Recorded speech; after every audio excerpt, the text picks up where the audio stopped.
언론사에서 정경심의 차명계좌 보유에 대해서 일제히 보도를 했습니다.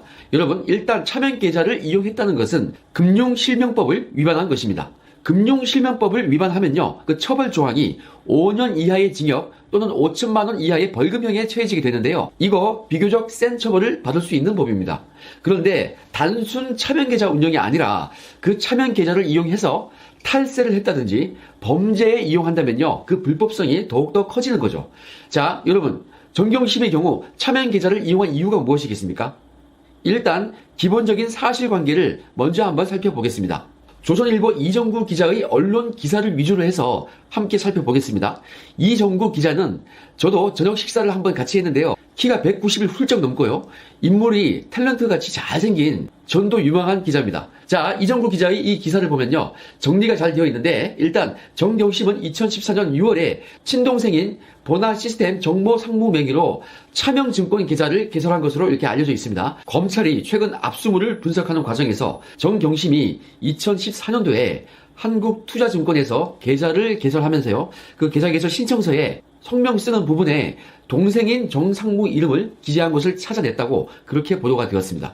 그런데 이 신청서의 고객 연락처에는 동생의 전화번호가 아닌 정경심의 전화번호가 기재가 되어 있었다고 합니다. 검찰이 이것을 이상하게 여겨서 그 신청서에 있는 필적을 감정을 했다고 합니다. 그래서 정경심의 필적으로 확인이 되었다고 합니다. 뭐 이거 명확한 차명계좌 아니겠습니까? 그런데 또 신청서에 찍힌 그 도장은 정경심이나 그 동생의 도장이 아니고 또 다른 가족 명의인 것으로 드러났다. 뭐 이렇게 보도가 되었습니다. 동생 명의를 이용해서 차명 계좌를 만들었다면 최소한 동생 명의의 도장을 찍는 게 그게 좀 예의 아닙니까? 역시 나쁜 짓 할 때는요, 뭐가 안 맞아요. 아귀가 뭐가 안 맞게 되어 있어요. 이 팩트가 맞다면 이것은 명백한 차명 계좌입니다.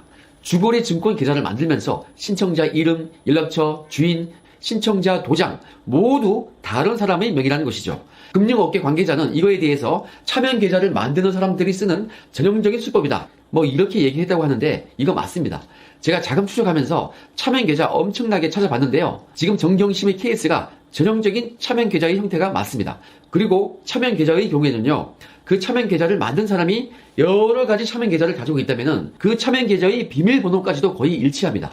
일치하거나 비슷하거나 이러한 경우가 되게 많습니다. 그래서 이 사건의 경우에도요, 정경심의 증권계좌 비밀번호하고 남동생 명의로 만든 그 차명계좌의 비밀번호가 혹시 일치하는지 아니면 비슷한지 이것도 한번 살펴보는 것이 수사에 있어서 아주 의미가 있을 것입니다. 통상 비밀번호가 헷갈려가지고 여러 개 못 만들어요. 거의 하나 가지고 썼을 확률이 많다고 봅니다. 그리고 검찰은 지난해 1월 정씨가 2차 전지업체 WFM 주식 그거 12만 주를 시세보다 2억 4천만 원 가량 싼 6억 원의 차명으로 매입한 사실을 확인한 바가 있는데요. 이 거래를 2014년도에 만든 지금 얘기한 이 차명 계좌를 이용해서 그래서 거래한 건지는 확인되지는 않았다고 합니다. 그런데 뭐 이런 식으로 만든 차명 계좌 중에 하나로 그 거래를 했을 가능성은 뭐 있다 이거 아니겠습니까?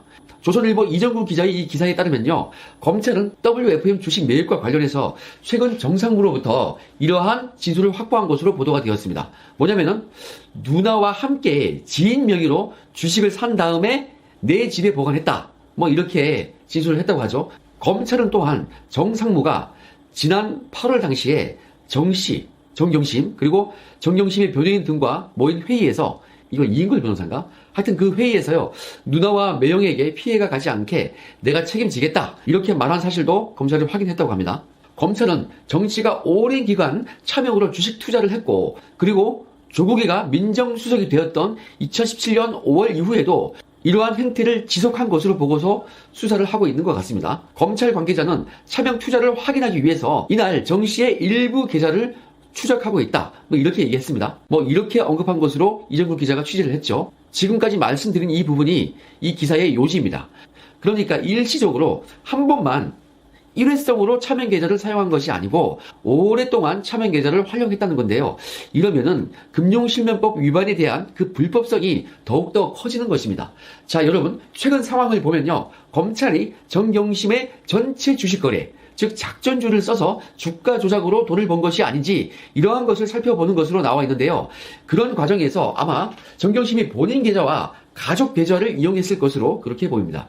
그리고 남동생 명의 그 차명 계좌를 함께 이용한 것으로 그렇게 나오는데요. 그러면 검찰은 이 전체 차명 계좌의 규모가 어느 정도이고, 거기서 그동안 운용된 자금이 총 얼마이고, 그 시기는 언제부터 언제까지 운용되었고, 그리고 그로 인해서 어떠한 얼마만큼의 이익을 얻었는지 이것을 면밀히 수사를 해야 할 것입니다.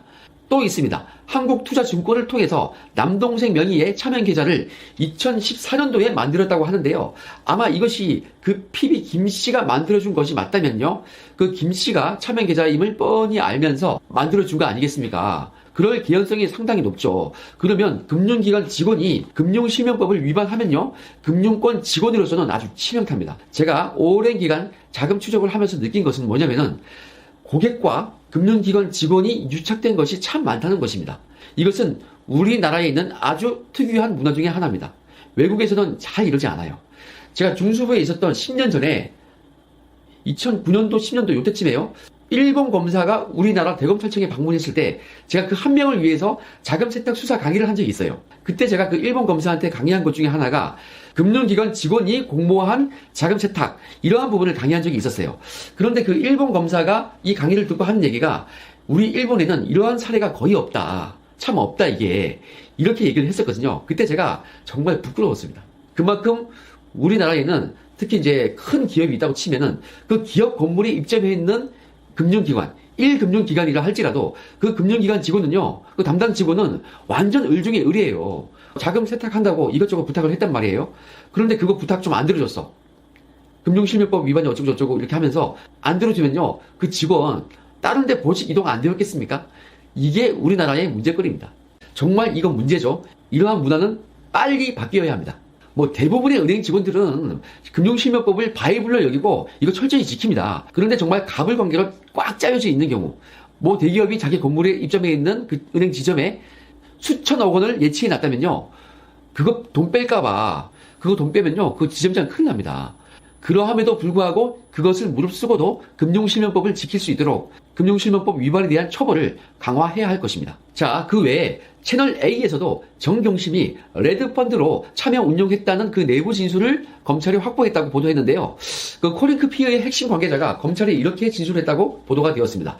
정 교수가 오촌 조카의 아내 계좌를 통해서 차명 투자했다. 그리고 초기 자본금 1억 원을 먼저 송금해서 코링크를 만들었고, 이후에 유상증자 과정에서 1억 5천만 원을 추가 투자했다. 그 돈으로 레드펀드를 운영했다. 자, 이런 내용이에요. 지금 언론에 나온 것만 해도 차명 계좌가 벌써 2개네요. 정말 차명 계좌를 총 몇 개를 운영했는지 꼭 한번 확인할 필요가 있겠습니다. 여러분, 이렇게 차명 계좌를 사용하는 이유가 무엇이겠습니까?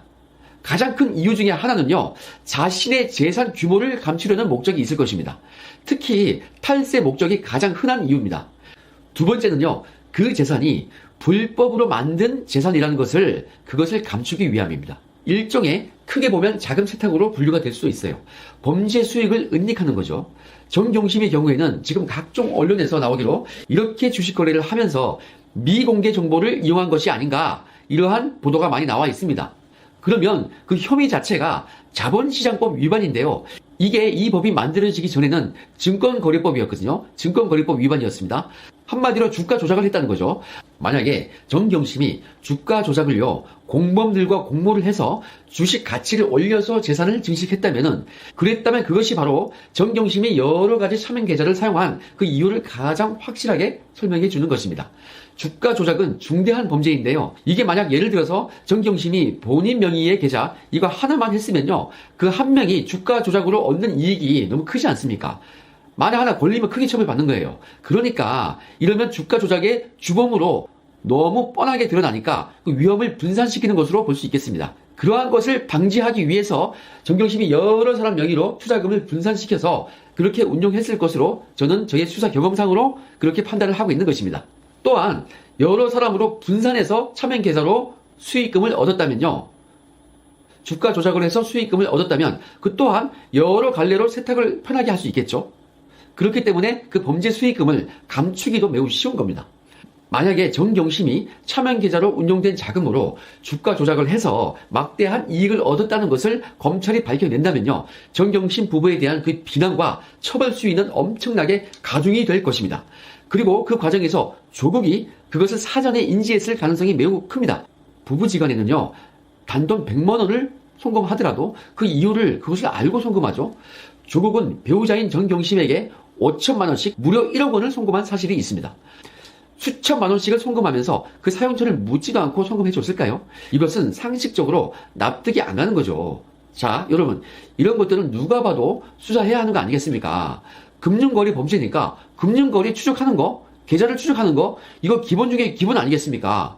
그러니까 이제 법원도 이러한 기본 상황은 추적할 수 있도록 조국과 정경심에 대한 계좌 영장 이거 발부해 줘야 합니다. 외국의 사례를 보면요, 특히 프랑스 같은 경우에는 예전에 제가 파악한 바에 의하면은 고객이 금융기관에 계좌를 텄단 말이에요. 이러한 경우에는 사실상 어떤 문제가 터졌을 경우 그 계좌를 한번 까봐도 된다. 이러한 것을 사전에 동의한 거나 마찬가지다. 뭐 이렇게 봐서 심지어 계좌 추적할 때 영장조차 필요 없는 것으로 저는 제 기억에는 그렇게 알고 있습니다. 우리의 경우에는 그 정도는 아닐지라도 수사에 필요성이 있으면요, 영장으로서 기본적인 거래 내역과 자금 이동 현황 정도는 추적할 수 있도록 해줘야 하는 거 아니겠습니까? 자택 압수수색까지 인정해준 마당에 그 계좌 못 볼 게 뭡니까? 이것이 지금 국민의 마음이고 국민의 의지가 맞습니다. 참 우리 이참에요, 정경심의 혐의가 11가지 정도 되죠. 특히 뭐 논문이 가장 크게 국민적 공분을 샀는데 여러 가지 이러한 사항에 대해서 정경심법, 이러한 법을 하나 만드는 거 어떻겠습니까, 여러분? 그 법의 이름을 사실 저는 국민상식법으로 생각을 했었는데요. 이거 아무래도 정경심법이라고 부르는 게 임팩트가 있을 것 같습니다. 특히 조국의 딸 조민으로 인해서 국민적인 공분이 일었으니까 입시와 관련해서는 다시는 부정이 생기지 않도록 정경심법 이거 하나 만들어야겠습니다. 자, 정경심법이든 국민상식법이든 하나 만들어 보시죠 한번. 1조 정의, 2조 목적 쫙 이렇게 이 법률의 마지막 부분에는 뭐 벌칙, 처벌조항, 뭐 부칙 이런 것까지 해서 한번 만들어 보는 것도 의미가 있을 것 같습니다. 자, 혹시 제 방송을 보시는 분들 중에서 전직 국회의원이시거나 아니면은 이러한 일을 해보신 분들은요, 한번 이 법률 초안 한번 만들어서 저에게 보내주십시오. 제 이메일로 보내주시면요, 제가 그것을 한번 방송에서 소개를 해드리겠습니다. 이거 상당히 의미 있지 않겠습니까? 개인적으로 우리 국회의원분들께서 각자 유튜브 채널 만들어서 국민들로부터 그런 법률 초안 받아가지고 국회의원의 일감 아이디어를 얻는 거, 이거 괜찮지 않을까라고 저는 건의를 한번 드립니다. 자, 다시 차명계좌 얘기로 돌아와서요. 참 여러분, 주가 조작이라는 이 범죄는요, 우리 검찰 수사관들끼리는 이렇게 얘기를 합니다. 경제 분야 수사, 그리고 특수수사 분야 수사에서는 참 속칭 양아치 범죄로 그렇게 간주를 합니다.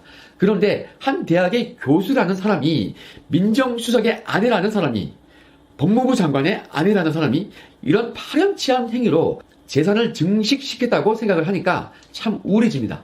뭐 지금까지 한 행위를 보면요, 코 묻은 돈, 그 장학금까지도 하나하나 다 빼먹은 그런 가족 아니겠습니까? 어떠한 스타일인지 딱 각이 나오지 않습니까? 그래도 우울한 것은 사실입니다. 중도 여러분, 혹시 중도 여러분 중에서 제 방송을 보시거든 다시 한번 생각을 해보십시오.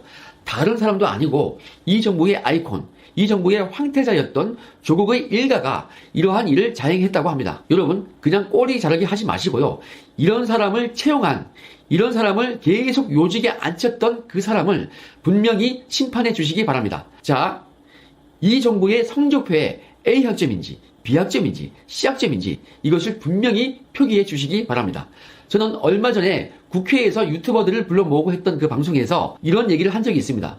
문재인 정부에 대한 성적표를 매겨달라, 이러한 질문에 저는 다른 사람이 F학점이라고 말할 기회를 주기 위해서 D학점이라고 말한 사실이 있습니다. 그때는요, 좀 점잖 딴다고 그랬습니다. 실제 제 속마음을 오늘 말씀을 드리겠습니다. 학점이라 할 것도 없이 그냥 이것은 유급입니다. 유급. 우리 모두 한마음 아니겠습니까? 조국도 유급, 정경심도 유급, 조민도 유급입니다. 그리고 이 정부도 유급입니다. 누구는 퇴학이라고 하시는데요, 동의하시면 우리 그냥 퇴학시켜 버리시죠. 우리 국민 전원이 원하시면 문제 있는 학생 퇴학시켜야 하는 것입니다.